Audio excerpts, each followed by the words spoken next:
Hello, ladies and gentlemen. It's Ukrainian talk show on Pod TV. My name is Sasha Star, and my esteemed guest for today is Dr. Jonathan Lockwood. Welcome to the show.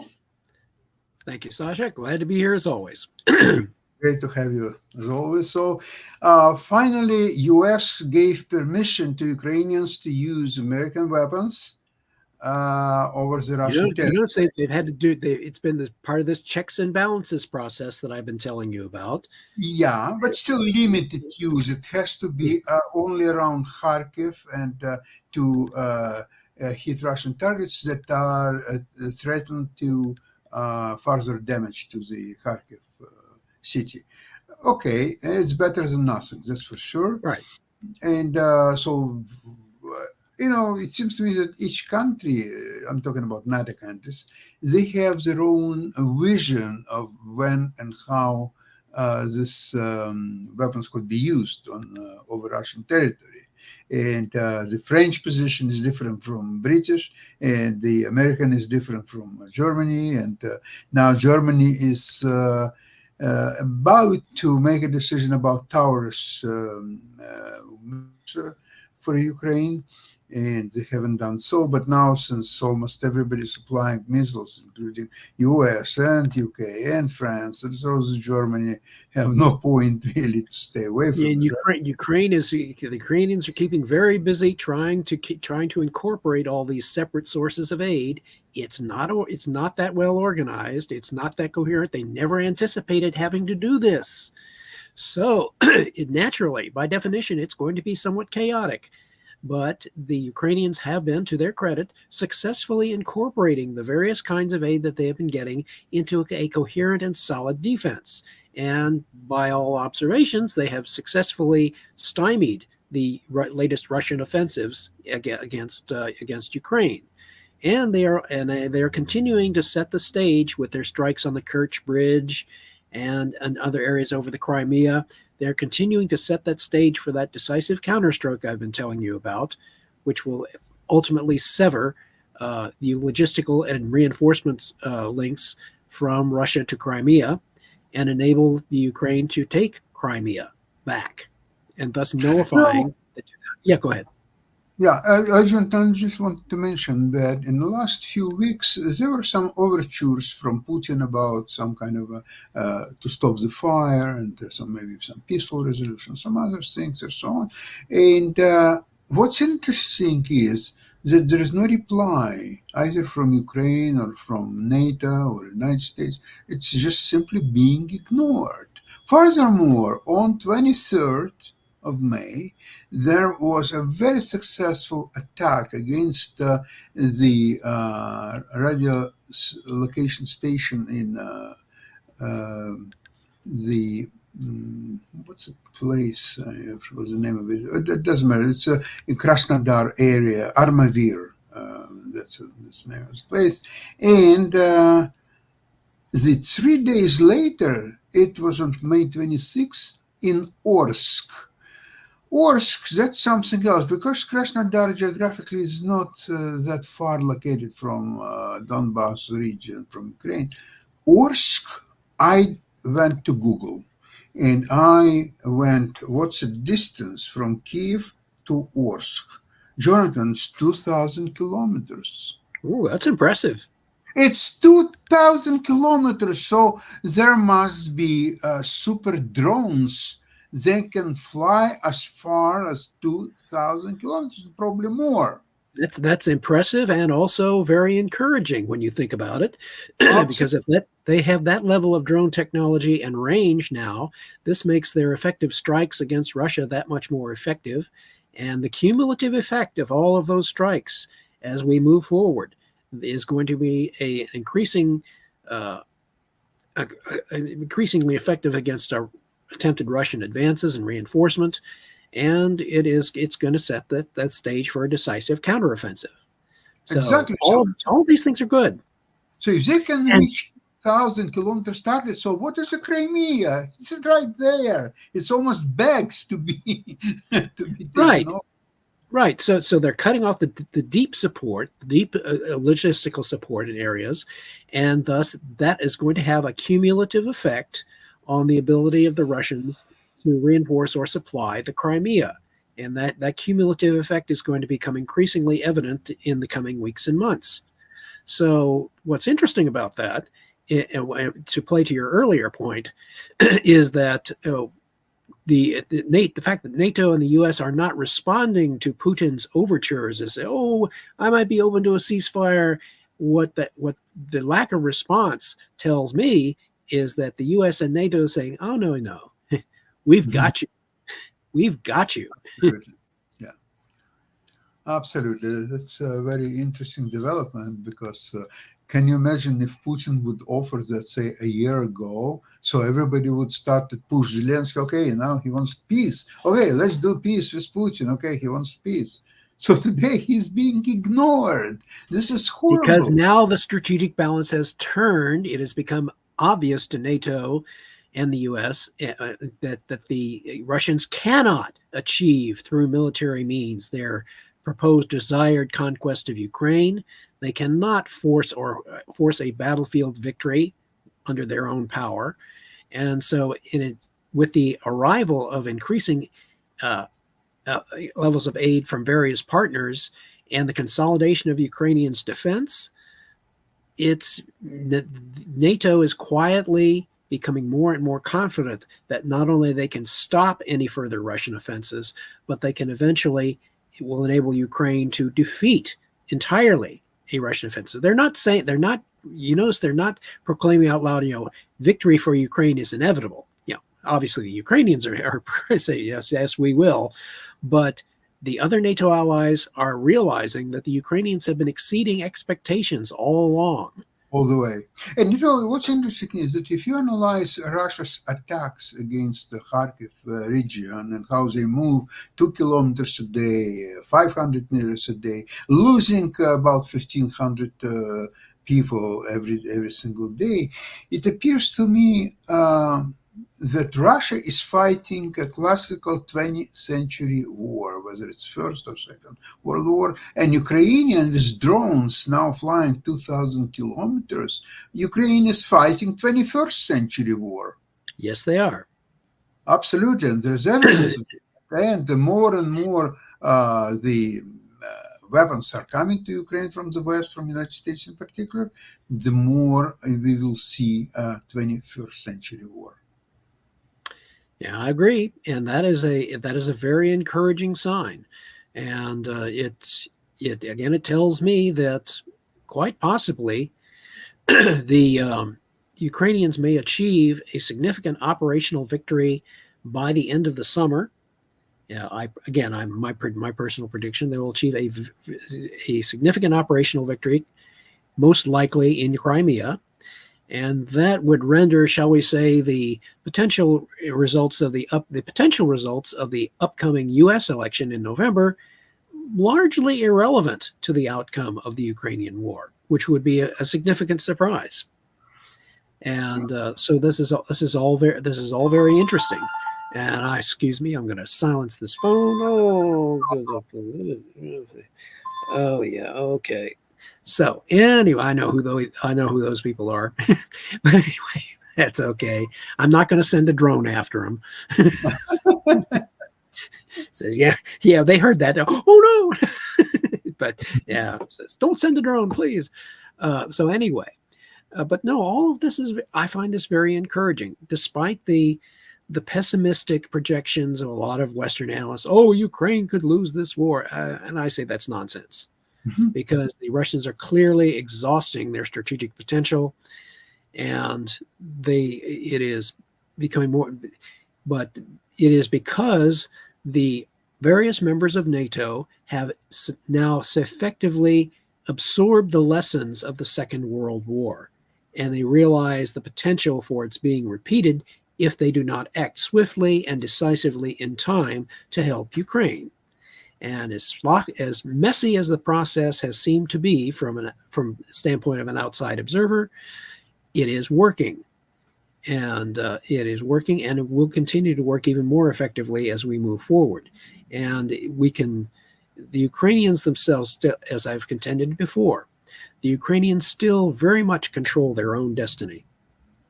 And they have the ability, if they inflict a decisive counterattack at the proper time and place, then they will have gone a long way towards securing a legitimate peace for themselves and for Europe.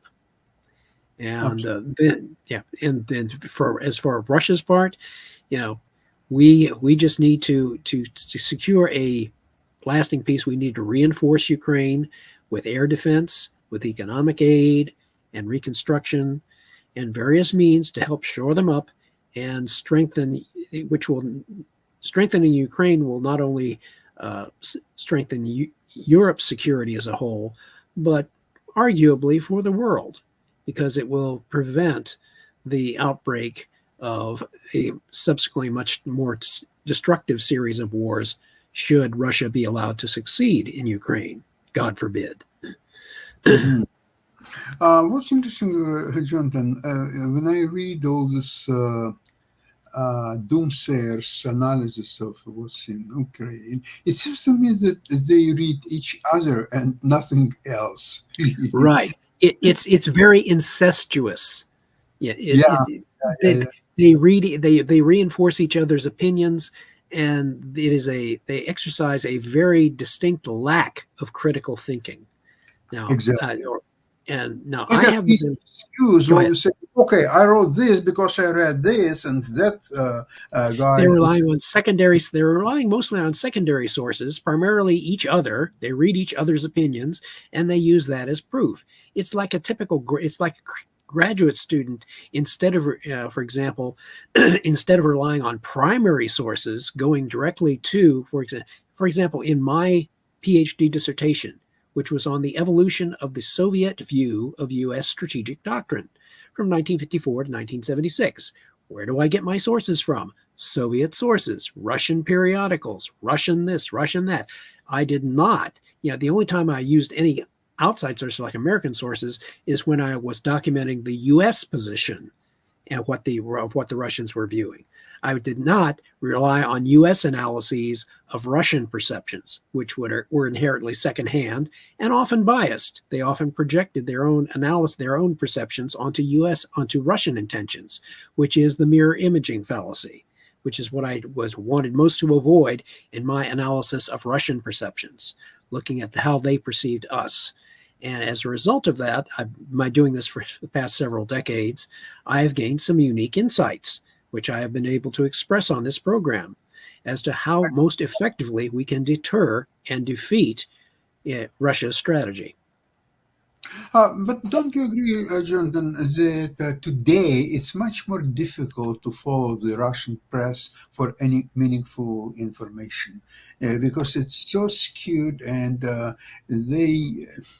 they hide even about their economic projections. They hide the most obvious numbers. It's very difficult, increasingly difficult to follow any information, whatever you'll find in Russian open press. Well, the thing that I discovered most in my analyses of their perceptions, and this is the thing that which the Russians cannot really hide, is the fact that what I discovered is that the Russians themselves mirror image. They projected their own beliefs, their own ideas onto Western thinking. They fell into the same mirror imaging trap that many U.S. analysts fell into when they tried to analyze Russian intentions. So this mutual mirror imaging that has been going on has had its own unique consequences. The Russians continue to mirror image and project. And they project, and as a matter of fact, they even project their fear. Their fear, and what has been reflected in their statements, particularly in their reactions to any efforts by the U.S. or other countries to install ballistic missile defenses. Now, when you think about it, ballistic missile defenses are not in themselves inherently threatening. Ballistic missile defenses do not kill anyone. They destroy the incoming missiles. So why would they be afraid of ballistic missile defense? The reason is obvious based on my analyses of their perception of their own nuclear, the importance of their own nuclear arsenal. They fear the potential of American technology to neutralize the one thing that makes them a great power in their own perception. They fear ballistic missile defense, not because it threatens Russian lives. They fear ballistic missile defense because it threatens Russian power. It threatens to neutralize their power. And that is why they fear it. That is why they loathe the very discussion of that. And by the way, by extension, that is why various former Eastern European members of the Warsaw Pact, who knew full well about Russia's nuclear plans, that is why these various countries want to have ballistic missile defenses installed in their country, and why they also, by extension, if they got all their wishes, they would have nuclear weapons stationed in their territories and American troops. If they had everything on their wish list, they would have a complete set of tripwires guaranteeing American involvement should the Russians be so foolish as to attempt to attack NATO. So, but this is very interesting. The very fact that even though you cannot, if you're trying to extract Russian thinking by reading their propaganda statements, that can be a little misleading. But what is interesting to note is you look at what they fear, what they are afraid of, and why would they be afraid of this? And if you have a good sense of history about how they have reacted to these things in the past, this gives you a clearer insight into what their actual perceptions are. You have to remember, they continue to mirror image, they continue to project, and their system, because it's so authoritarian, they have very little way of correcting that mirror image perception. Because in order to challenge it, in order to correct a mirror image perception, you have to have analysts within that organization capable of challenging that perception. And the Russians do not. They do not challenge the party line. They continue to operate. Jonathan, it's very interesting. What I mentioned in the last program is that the owner and CEO of so-called Независимая газета, it's independent papers in Moscow. Okay, we can argue about it's independent 100% or only 65% or maybe only 10.5%. We don't know that for sure. But whatever he is himself, whatever he's writing is very well thought out and quite interesting reading, whether you agree with it or not. And what he's now saying is quite interesting. He's saying that the today's war absolutely going to be non-nuclear war. Because in nuclear war, there will be no winners and no losers. The damage will be absolutely incomparable to anything else. So let's not even discuss the possibility of that because there are no winners. And Russia wants to be a winner in this war. So Russia don't want to be killed in first 25 minutes of the beginning of nuclear exchange. So in this case, the conventional weapons will become more and more important. And that's where Russia is going to be crushed because of the embargo, because of the lack of modern technology and investments in sciences and just any other reasons. They cannot produce the weapons on the level of what West countries can produce. Do you agree, John? Oh, I agree. And right now, as long as the Russians are unwilling to, and in order to, if they go to nuclear, they would have to go decisively to a full nuclear option in order to have any chance at all. And the problem is that the existence of ballistic missile defenses in the West, even though it's not perfect, it would still be substantial enough to block a significant number, I predict, of Russian nuclear strikes.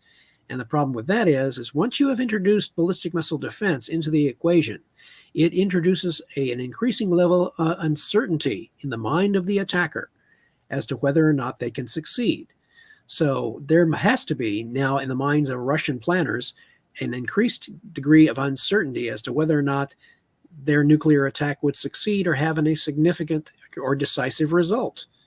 So now, and this is why I argue that in order to, once we are able to conclude the current conflict, that we immediately move towards creating that global system of ballistic missile defense that would be capable of fully, with an upgraded Space Force, that would achieve the result of nullifying, neutralizing the nuclear arsenals of not only Russia, but China, North Korea, Iran, essentially neutralizing all of their abilities to use nuclear weapons as a means of intimidation or coercion.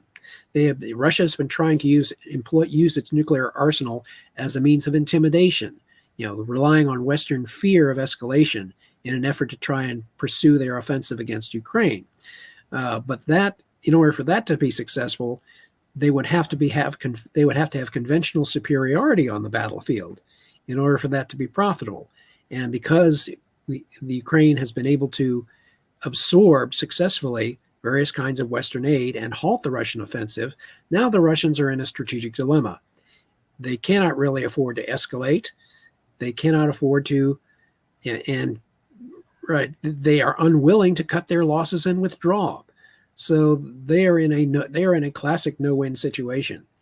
It's like what former President Lyndon Johnson once said about the Vietnam War. When he was in the heart of the Vietnam War, he said, being in the Vietnam War is like being caught in a Texas hailstorm. I can't run away, I can't hide, and I can't make it stop. Yeah, exactly. What's interesting is that I was watching, I just started just yesterday, a very interesting movie about, it's a documentary by the name The Bomb and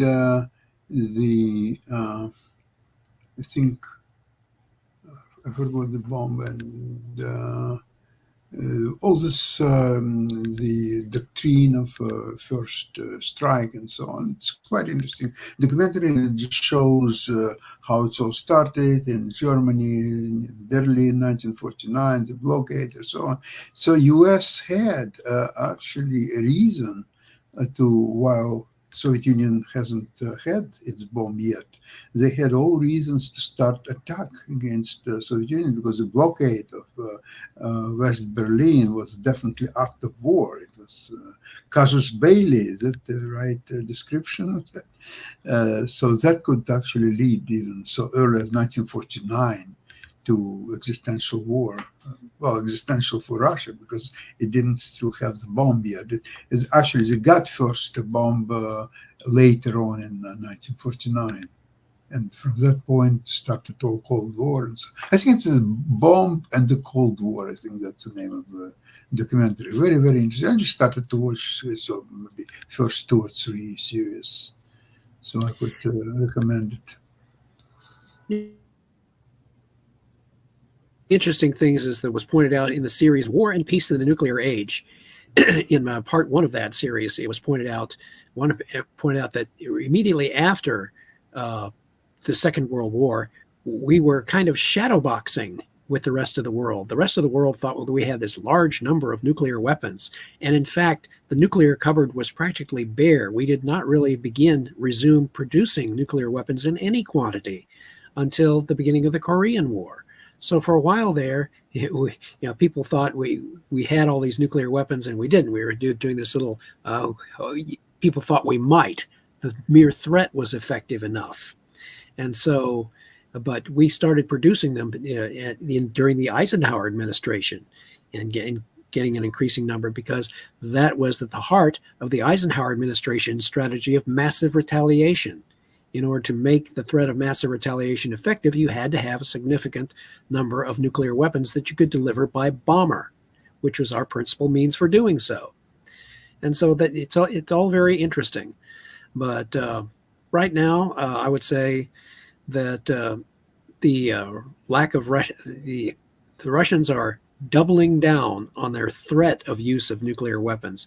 They're trying to intimidate the West, rely on the Western fear of escalation in order to be able to to try and discourage the Western powers from supporting Ukraine or from allowing Ukraine to strike deeper into Russia, and that is failing.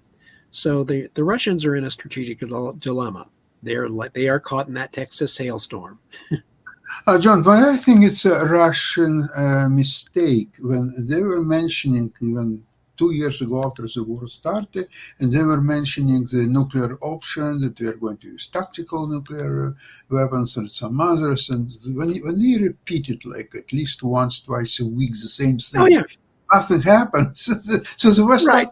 So the West is becoming anesthetized to that threat of nuclear escalation. They say, yeah, okay, bring it. We have more. We have, when they look at they can do mathematics. We combined, the NATO powers and the U.S. have more nuclear weapons that they can all deliver to Russia, and we can always tell the Russians, by the way, all of our nuclear weapons work just fine. How about yours? No, but the Russian doctrine was that they would use tactical nuclear weapons, which West either doesn't have at all or have in very limited quantity. And then West said that we don't need nuclear options if you will use tactical nuclear devices. We will just destroy all your armies in the Ukraine, and probably more than that, just by conventional weapons. We don't need nuclear weapons for that. And then Russians started to think about this too. Okay.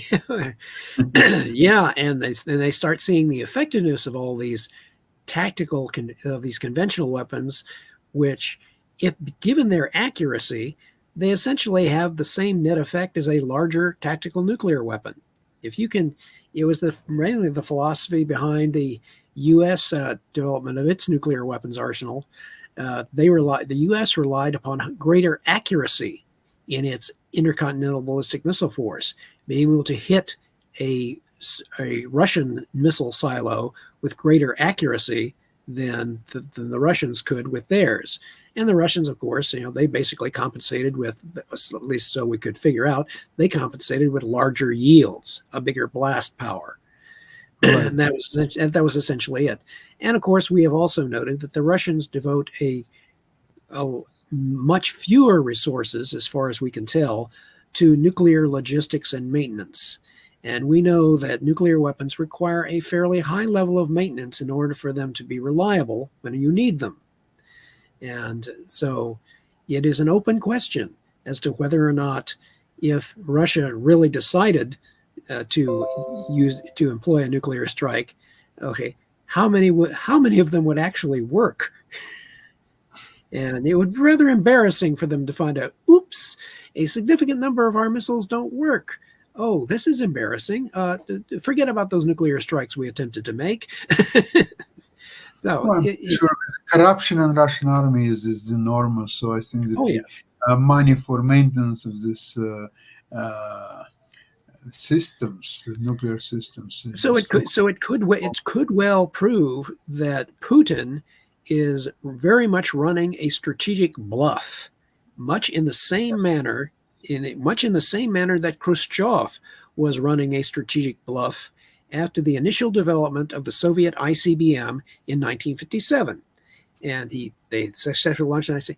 And then Khrushchev was, in his speeches, basically threatening the West with implying that we are turning out ICBMs like sausages, that they were producing these large numbers of ICBMs.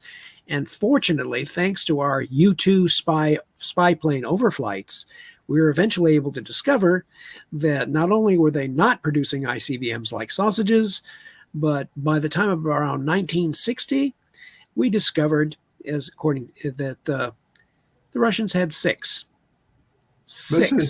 ICBMs, and they were all above ground, not in silos. And it was estimated that these ICBMs would take about a day to prepare for firing once the order was given. So in effect, we could have destroyed their ICBMs above ground with our bomber force. That's all. That's all it would have taken. So we realized that through our intelligence assets that that it was a strategic bluff, that Khrushchev was running a massive bluff. And once Khrushchev realized that his bluff was being called, he later tried to compensate for that by trying to put intermediate range nuclear missiles in Cuba. That was part of the motivation for the Cuban Missile Crisis. He was trying to take his medium range missiles, and by forward basing them in Cuba, essentially create the equivalent of an ICBM force with much shorter warning time. But that proved that bluff was called, and we all know that we know the rest. So I would argue that in the current situation, the Russians have been, shall we say, crying wolf one too many times. Yes. And they are increasingly using this threat, and it is becoming increasingly less credible in the minds of Western leaders. And so, but they have no other choice. The Russians really have boxed themselves in, and so they cannot stop threatening to use nuclear weapons because they've already invested into that. They've invested all of their national credibility and status as a supposed great power in their nuclear weapons arsenal. They can't now all of a sudden say, well, our nuclear arsenal doesn't work all that well to begin with, so forget about what we just said. Not going to happen. It's a new strategic thinking of Russians. By the way, that bluff about turning this missiles as the sausages, it's a double bluff, because number one, they never produced even nearly enough of them, but they didn't even produce enough sausages to begin with. Right. So this is a double bluff. Yeah, it's like that old joke about how the Russians have developed a suitcase nuclear bomb. Yeah, bomb that can fit, a nuclear weapon that can fit into a suitcase. They don't have any problems with the nuclear weapon. They just have never perfected the suitcase. Exactly, Jonathan. That's all what it is. Jonathan, I thank you so much for today's program. We covered quite a lot today, and have a great weekend. And you do the same. Thank you, and we'll see you next Tuesday, same place, same time. Thank you very much. Bye-bye, all of you.